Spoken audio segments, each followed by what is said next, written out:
You're about to deal with forces you can't possibly comprehend. I may not have wanted to hurt you, but I knew that I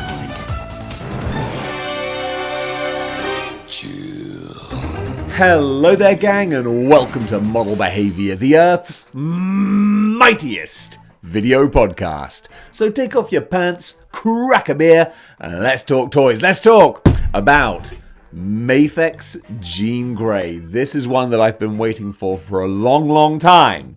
As we always do with import figures, you've got to put down your money, then you play the waiting game. But is she worth it? Well, we're going to find out right now.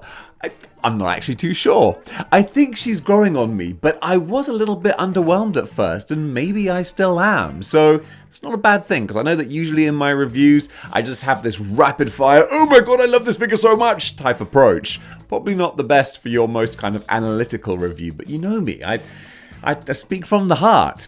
But the more I look at her, like just now, that's so funny. Just this little split second there, I glanced at it and I was like, oh, that looked cool. She is growing on me. You are officially watching an action figure grow on me in real time here. So the reason I wanted this Jean Grey was because that's my whole thing with my X-Men display. I want to have the best version of each different character from each different line. Whoever does the superior one, that's the one I want. That's why I've got Mezco Wolverine, Mafex Gambit, Select... No, nothing from Select. Sorry, Select. But also, yeah, so Mafex Jean Grey now. And Revlatech or Revoltech Cable. I can never pronounce that right.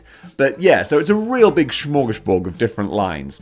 And I used to have the Marvel Legends Jean Grey, and she's nice. She's a good figure. Is she worth the upgrade? Is this worth the upgrade? Well, that's what we're going to discuss. So the good thing about Mafex, first of all, is just the quality. It actually does feel, I have no idea what plastic is what goes into these different things, but Mafex plastic feels more solid.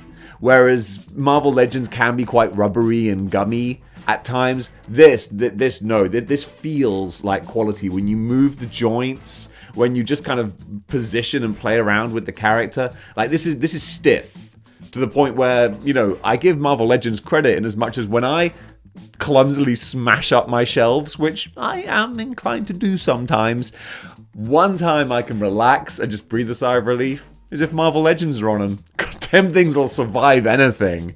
Whereas Mafex, I'd be like, oh, no. So that's a good and bad thing with the different qualities of plastic. Whereas this because it is firmer, it's tougher. It can break if you're a clumsy oaf like me. Hopefully we won't have to worry about that though. But all of the joints in Mafex also, that's what gives it more quality, because you've got a lot more posability, or have you? That's something I'm going to try and contradict myself with here, because you have much fewer points of articulation. So actually score one for Hasbro on that maybe, because Todd McFarlane would love this. No thigh swivel, no thigh cuts. And that is a completely subjective thing as to whether or not you like that or you don't.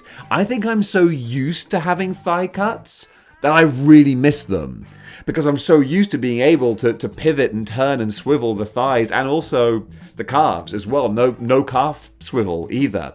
And I feel restricted by not having that. I'm like, I want to turn the legs out more, but I can't. However, you do have the full 360 on the feet, so you can kind of make up for some things in that regard. But you kind of have to re-educate yourself as to how you pose these different figures, because they are different. And I think the problem I had is that I was originally trying to pose this figure as though she was a Marvel Legend, and I was getting disappointed because I'm like, I can't get the dynamic poses the way that I would like to.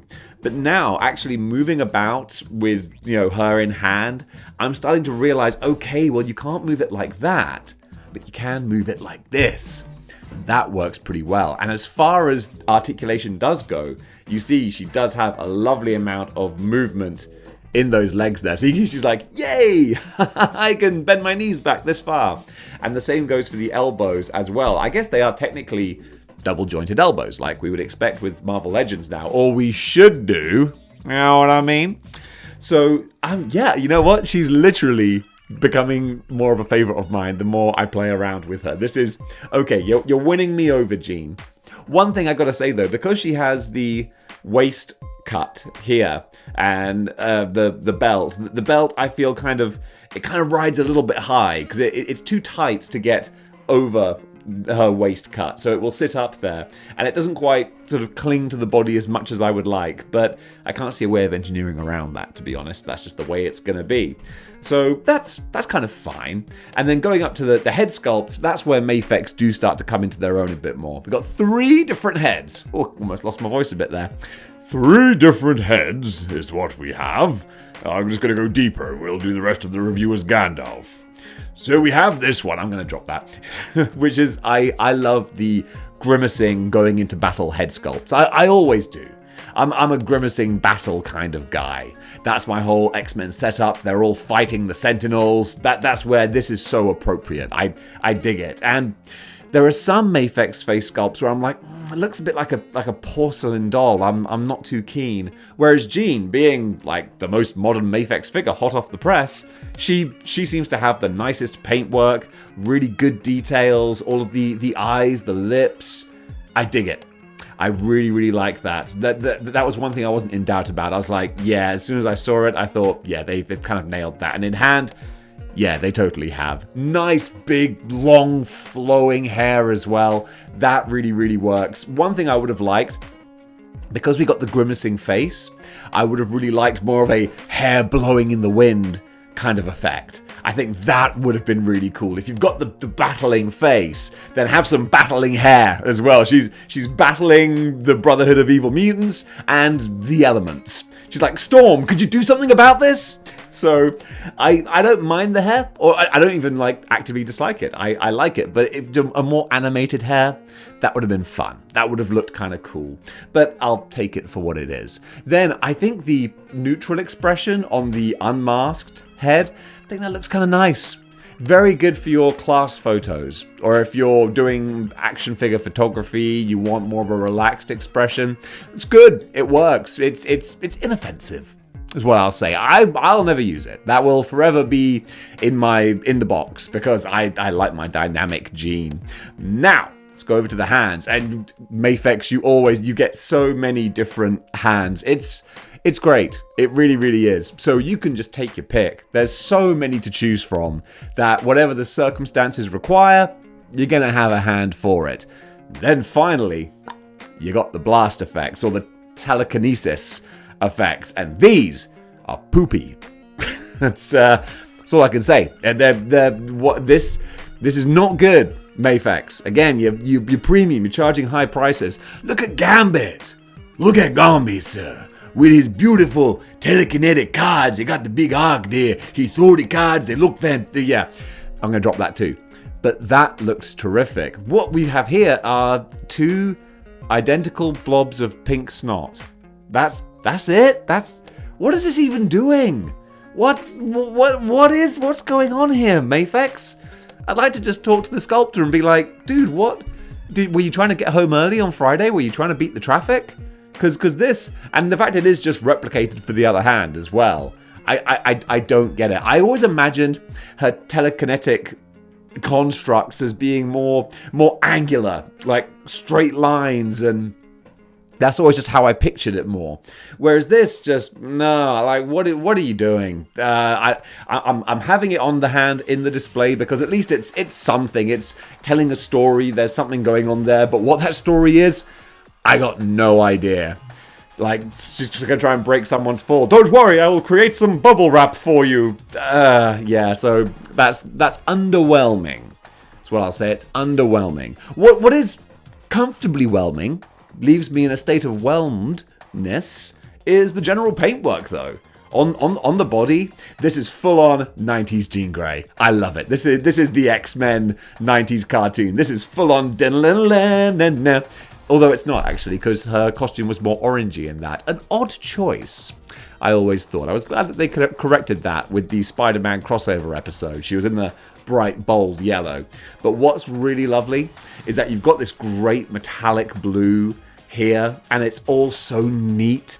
I thought it would be so easy. I keep looking, subconsciously, to see the metallic blue bleed over onto the yellow and get some ugly greeny looking smears. Nah, but none there.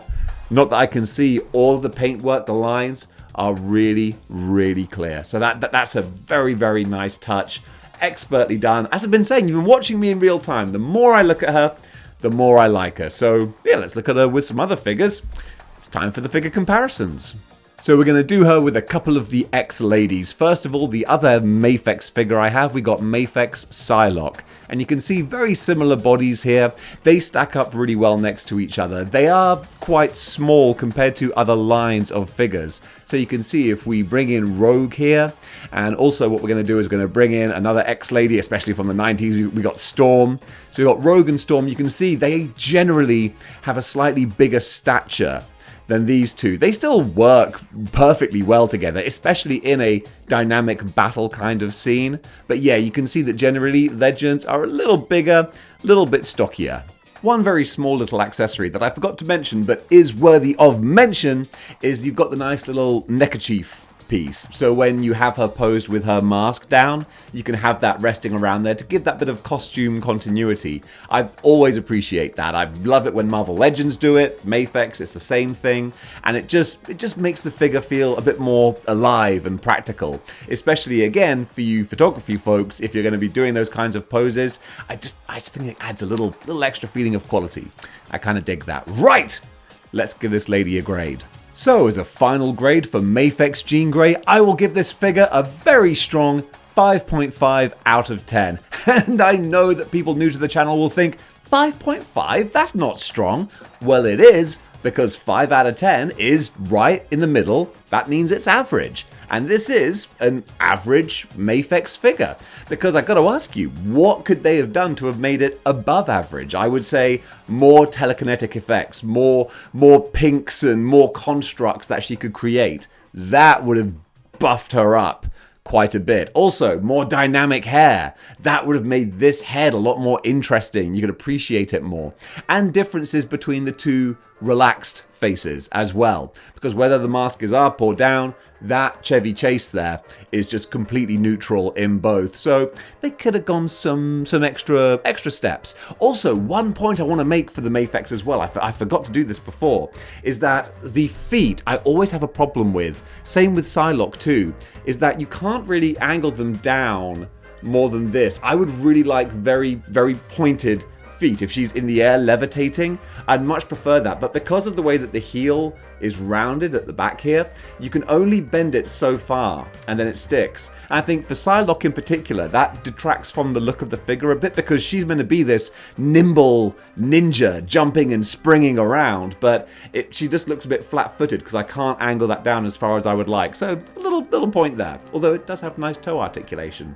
So there you go, guys. That does it for my Mafex Jean Grey review. For a figure that I had low expectations for, the more I play about with her, the more I really, really do enjoy her. So I think this might be one of those little sleeper hits that over time really starts to grow on me. But gang, what do you think? Are you a Marvel Legends purist? Do you like to mix it up like I do? Do you think that this is worth an upgrade? Because still, I wouldn't say you have to upgrade to this. If you're just a casual Jean Grey fan, you like the consistency of Marvel Legends, then she's surplus to requirements. Not like Gambit, where I would say, boom, that dude 100%. Jean, it's more of a, you guts to want her. But in my case, I think I definitely want her. So guys, thank you so much for watching, and until next time. I'm gonna try that again. And until next time, that's better. Keep displaying model behavior.